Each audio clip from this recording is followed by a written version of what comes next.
आज इस वीडियो में हम बात करने वाले हैं न्यूरॉन के स्ट्रक्चर की। इनसे पहले वाले वीडियो में हम बात कर चुके हैं नर्वस सिस्टम क्या होता है, नर्वस सिस्टम के टाइप कौन कौन से हैं, नर्वस सिस्टम में कौन कौन सी किस किस टाइप की सेल्स पाई जाती है, ठीक है। और इसके साथ ही न्यूरॉन्स जो होते हैं वो कौन कौन से टाइप के होते हैं, न्यूरॉन्स के टाइप्स की हम बात कर चुके हैं इनसे पहले वाले वीडियो में। अब हम बात करेंगे जो न्यूरॉन होता है, ठीक है, उसकी स्ट्रक्चर क्या होगी। तो ये वाली स्ट्रक्चर हम पहले भी छोटी क्लासों में पढ़ चुके होंगे। न्यूरॉन कुछ इस तरीके का दिखाई देते हैं। अगर न्यूरॉन के स्ट्रक्चर की बात करें तो न्यूरॉन को 3 पार्ट्स में डिवाइड कर सकते हैं, यानी एक तो सेल बॉडी, एक तो हो गया सेल बॉडी, एक हो गया एक्सॉन और एक हो गया एक्सॉन टर्मिनल।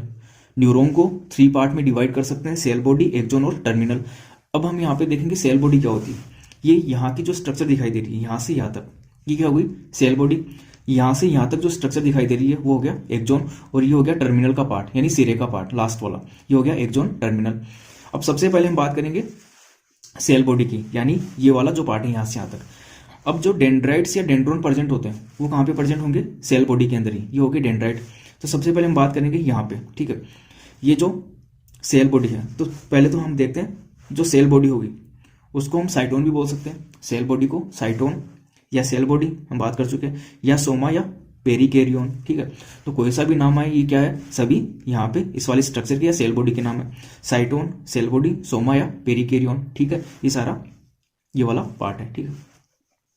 अब सेल बॉडी के अंदर बात करें तो प्रेजेंट क्या होगा, सेल बॉडी में न्यूक्लियस पाया जाता है, राइबोसोम्स प्रेजेंट होंगे यहाँ पे, एंडोप्लाज्मिक रेटिकुलम प्रेजेंट होगी, गोल्जी बॉडी, माइटोकॉन्ड्रिया, ये सभी यानी जो एक जनरल सेल के अंदर जो भी सेल ऑर्गेनल्स पाए जाते हैं वो भी यहाँ पे प्रेजेंट होंगे। जैसे सेंट्रियोल यहाँ पे एब्सेंट होगा, न्यूक्लियस प्रेजेंट होगा, ribosome, ER, Golgi body, mitochondria, ये सभी यहाँ पे प्रेजेंट है। यहाँ पे न्यूक्लियस प्रेजेंट है, न्यूक्लियस के अंदर जेनेटिक मटेरियल प्रेजेंट है जो एक्सॉन को न्यूरॉन को कंट्रोल करता है। अब यहाँ पे हम बात करें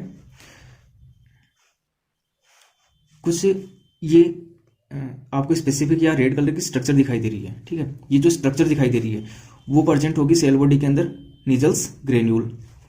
ये क्या होगी, निजल्स ग्रेन्यूल। यहाँ पे जो स्ट्रक्चर है निजल्स ग्रेन्यूल, तो आपको याद रखना है निजल्स ग्रेन्यूल्स कहाँ पे प्रेजेंट होते हैं, न्यूरॉन के अंदर। न्यूरॉन में कहाँ पे, सेल बॉडी या साइटोन के अंदर।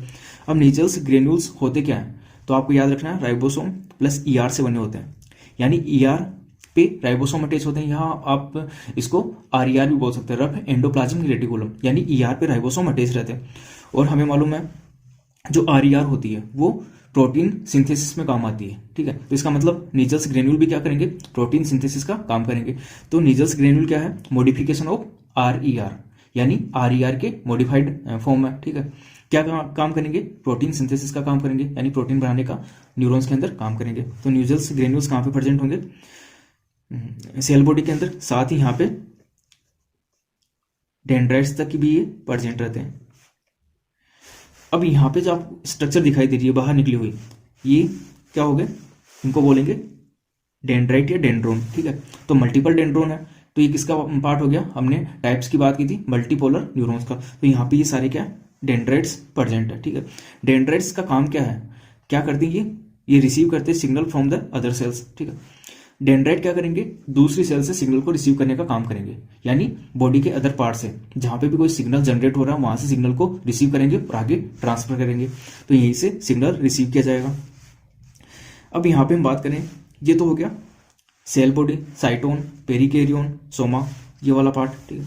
अब यहाँ से स्टार्ट होता है क्या, एक्सॉन, यहाँ से यहाँ तक। तो यहाँ पे हम देखेंगे सेल बॉडी और एक्सॉन को ये जोड़ने वाला पार्ट है, ये इतना, ठीक है। ये जो ट्राइंगुलर शेप का या इस प्रकार का जो ये स्ट्रक्चर है यहाँ पे, यानी सेल बॉडी और एक्सॉन को जोड़ने वाला पार्ट, ये क्या हो गया, एक्सॉन हिलोक। एक्सॉन हिलोक क्या होगा, सेल बॉडी और एक्सॉन को जोड़ने वाला पार्ट, ये वाला पार्ट एक्सॉन हिलोक। इसे ट्रिगर जोन भी बोलते हैं। क्यों बोलते हैं, ये जनरेट करता है इम्पल्स इन द न्यूरॉन, यानी यहीं से नर्व इम्पल्स जनरेट होना स्टार्ट होंगे और आगे एक्सॉन की तरफ ट्रांसफर होंगे।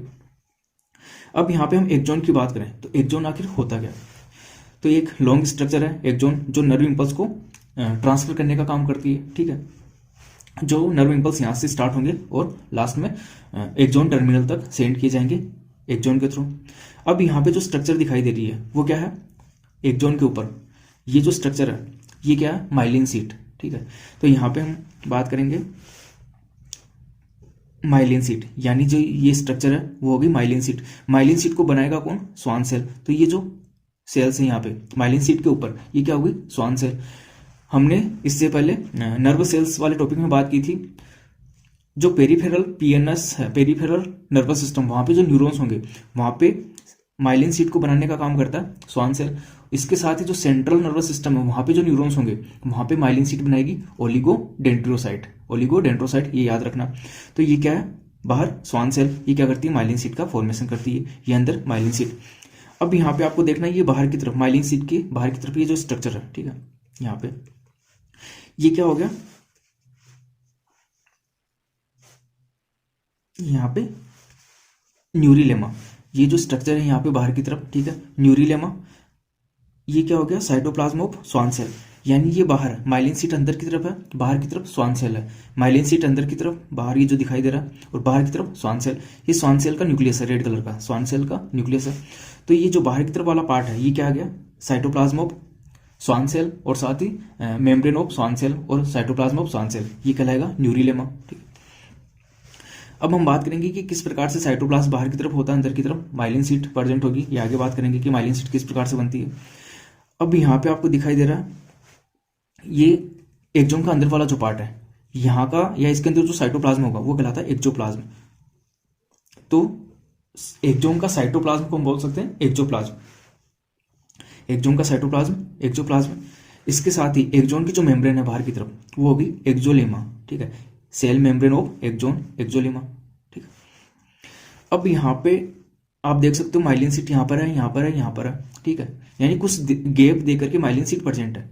तो यहाँ पे जो दो माइलिन सीट के बीच में गैप दिखाई दे रहा है वो कहलाता है नोड ऑफ रेनवियर। दो माइलिन सीट के बीच में जो गैप है वो कहलाएगा नोड ऑफ रेनवियर। ठीक है, यहाँ पे क्या होगा? माइलिन सीट अपसेंट होती है। आप देख सकते हैं यहाँ पे बीच वाले पार्ट में माइलिन सीट अपसेंट है।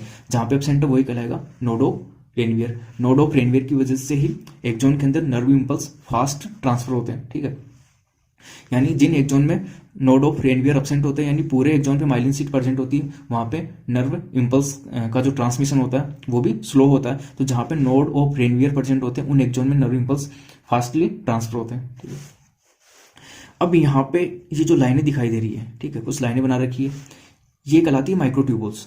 ठीक है, माइक्रोट्यूबुल कहलाएगी। माइक्रोट्यूबुल्स के साथ ही कुछ काइनेसिन प्रोटीन अटैच रहती है, यानी माइक्रोट्यूबुल ये जो प्रेजेंट है वो काम क्या करेगी? तो इनके साथ कुछ प्रोटीन्स अटैच रहती है, वो क्या करेगी? सेल बॉडी के अंदर हमने बात की थी गोल्जी बॉडी प्रेजेंट होती है, और गोल्जी बॉडी क्या बनाएगी? कुछ न्यूरोट्रांसमीटर का फॉर्मेशन करेगी। ये न्यूरोट्रांसमीटर यहाँ तक आएंगे ट्रांसफर होकर। ट्रांसफर करने का काम कौन करेगा?